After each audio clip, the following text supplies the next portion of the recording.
Good morning, everyone, and welcome along to the Blood Red Morning Bulletin. We are live on the Blood Red YouTube channel, Liverpool.com, Facebook and Twitter pages. So make sure you drop us your comments in the comment section below because we're going to be reacting to Liverpool's 7-0 humiliation of Manchester United. Morning, everyone. I'm sure you're nursing those hangovers from big celebrations last night because it was an absolutely crazy result and a crazy performance from Liverpool, probably the best in my lifetime, I think. But yes, you joined me, Patrick Smith, and I'm joined by Liverpool.com writer Dave Comerford. Dave, let's get your initial reaction to that one. After a night's sleep, how do you reflect on that win?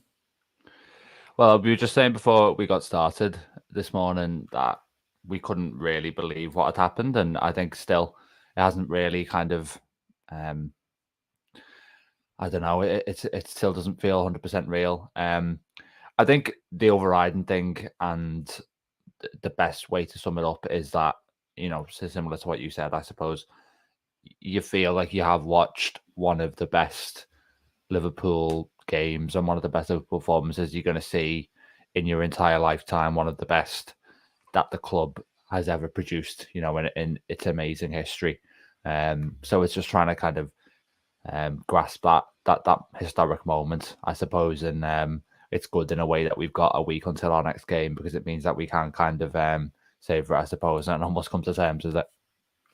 Yeah, absolutely, man. I really, really want to savour this one. It's nice we've got a week to enjoy it rather than a midweek game in that sense, isn't it? But today we're going to have a bit of an alternative look at the result. A few maybe the talking points that have been, not maybe the major ones, because the major ones are the attack, which we will, of course, start with. But after that, we'll get into some further points. But let's just start there with Mohamed Salah. We have to talk about him, don't we? Because lots of rival fans, lots of rival reporters were saying it's been a quiet season for him. I think none more so than Manchester United fans, given the form of Marcus Rashford. But Dave, I mean, it's absolute nonsense, isn't it? And Salah's more than proved that yesterday with that display. I mean, the goals, obviously, the record's astounding, but the way he performed on the pitch, beating players, the way he sent Lisandro Martinez on his arse in their own half, it was a simply stunning performance from him, even aside from the goals, wasn't it?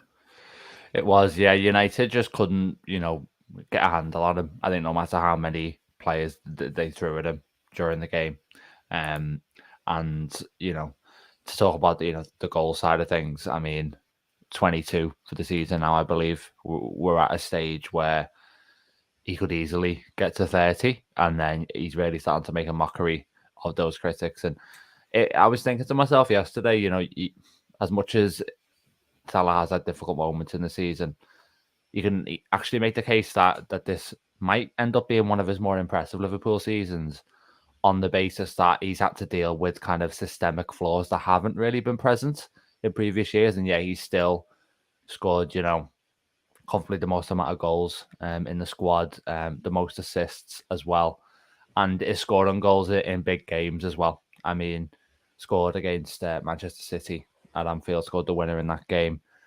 Scored in the Merseyside derby, scored yesterday. These are the games that kind of mean the most to Liverpool fans, and he's still, delivering in those really. So it's one of them. You just kind of he commands so much respect, I think, and when he breaks a record like he did yesterday, obviously, then it really kind of makes you stop and think about how special a player he is. Yeah, absolutely. I mean, the question is in the past month or so, I'd say, have Liverpool turned the corner is the question everyone's been asking now. I think yesterday is certainly some proof that they have turned the corner, beating the side that are third place in the league 7-0. But Dave, do you generally think Liverpool have turned around and, are now a serious top four side again? I think top four wise, it's clear that Liverpool are playing against themselves more so than anyone else. If that wasn't clear already, you're looking at Spurs and Newcastle, and they're both capable of good runs of form. But I just think that this Liverpool team is so much higher, and if they can get close to that between now and the end of the season, and obviously sustain some of the good things from this kind of run of 4 wins in 5, then they should be all right top four wise. I mean, I'm thinking kind of big picture long term as well, and I've thought all season that this team didn't need, it didn't need a revolution to be a force again. And games like yesterday, against a team who, like you say, were in an incredible vein of form, to massacre them in that way, I think shows that with the right adjustments this summer, obviously with that midfield area being the focus, that the route back to the top could actually be fairly short. And I know it's surprising to say that, but Man United themselves are evidence of how quickly things can be turned around in football. And I think a lot of the pieces are in place clearly for Liverpool to make that step back up again to the summit. Yeah, I think the line used there, playing against themselves, is absolutely spot on. I mean, that's been the case the entire season. Kind of a broad question, this next one, but on the sense that are Liverpool in a new era? We've seen so many times they've beaten the top teams. They've beaten Manchester City, they beat Manchester United 7-0. They beat Spurs away. So they're winning the big games, or most of the big games in the Premier League. Why are they losing to the so-called lesser teams then, Dave? Why do you think that has been the case this season? And do you think that'll persist, or do you think that'll cease now after Liverpool turn this corner? Yeah, I mean, it's interesting because, we have turned up. We turned up against City, turned up in the derby, Manchester United as well, obviously, like I said, when I was talking about Salah, these are the games that you look at and they feel like huge fixtures. And obviously there's no excuse to then, be 100% fired up and have the perfect attitude for those games and then be found wanting attitude-wise for fixtures like, for example, Bournemouth away, which is obviously the team that we're playing next weekend. So yeah, it's one of them. I honestly, it's hard to explain why there has been so little consistency across the board. But what I would say is, I mean, we're up to our highest league position now since August, I believe. I think we haven't been in the top 5 since we beat Newcastle at 2-1, and it's been the best run of the season. I think we had a run either side of the World Cup where we won four in a row, but that one I think had more fortune attached to it than this does. Yeah. I think we look at our kind of strongest point, so that's what gives me optimism. But it's crucial, I mean, for Liverpool to go to Bournemouth and be convincing. I think, if it is kind of another dodgy performance, then I think a lot of the kind of optimism that yesterday inspired will dissipate a little bit. So it feels strangely even bigger than it in a way than it would have if Liverpool had maybe drawn the game yesterday. Because it's all about kind of, I think Henderson was saying this in his post-match interview very diplomatically, it feels like, you've now got to go and build on that. Otherwise, you're kind of putting what could be a transformative result to waste in a way. Yeah, of course, important to remember that Gary Neville thinks Liverpool didn't even play that well. So that's an important one to remember heading into the board. But I mean, the man who impressed me one of the most yesterday, and obviously the attackers are going to take the headlines, but the corner Fabinho himself has turned. I mean, we're talking about Liverpool turning their fortunes around. Fabinho has transformed back into that player from last season, hasn't he? Seemingly in the space of a couple of weeks. I mean, yesterday just proved that point, didn't he? Winning everything, battling duels against Casemiro's, been argued as the best midfielder in the world. Is Fabinho back, do you think? I think he's on the right track. I don't think he's completely back to his absolute best just yet. But I think Casemiro, I mean, is the key thing to mention. I mean, I'm looking at that midfield duel, a player who's been huge for Man United this season, has proven himself to still be one of the very best in his position. And Fabinho, who was kind of at that level, but has obviously fallen a little bit off a cliff. But yesterday, in kind of, I think, what was a really unexpected turn of events, Fabinho, I'd say, has pretty much bossed them in that midfield battle. I mean, Casemiro was really poor, really anonymous within the game. And Fabinho, I think, was much closer, certainly, to the kind of levels we expect from him. So that was, I think, it looked before the game like it was going to be one of the major battles of Liverpool, where I think clear underdogs in that particular individual fight. But Fabinho, thanks to Fabinho, they've won it. And I think Klopp said, actually, almost verbatim in his post-match press conference, that Fabinho is back. So obviously he's very encouraged by what he's seeing. And now it's a case of, if he's got to sustain it for the run-in, because his place in this team long-term is at risk now. And hopefully that's enough of an incentive for him to kind of fix whatever's been going wrong on that kind of individual level for him this season. Yeah, I mean, as you mentioned there, the midfield battle, Liverpool were sort of rated as underdogs going into it. People are critical of Jordan Henderson. People are critical of Harvey Elliott. That midfield selection will have raised some eyebrows, to we say, across the Liverpool fan spectrum, because it is a very broad one. But Dave, how do you think Henderson and Elliott did as well? Because, they're not the most popular selections in midfield, to we say. Stefan Bajcetic was quite unlucky not to be named, but clearly the right decision from Klopp. And how do you think Henderson and Elliott played?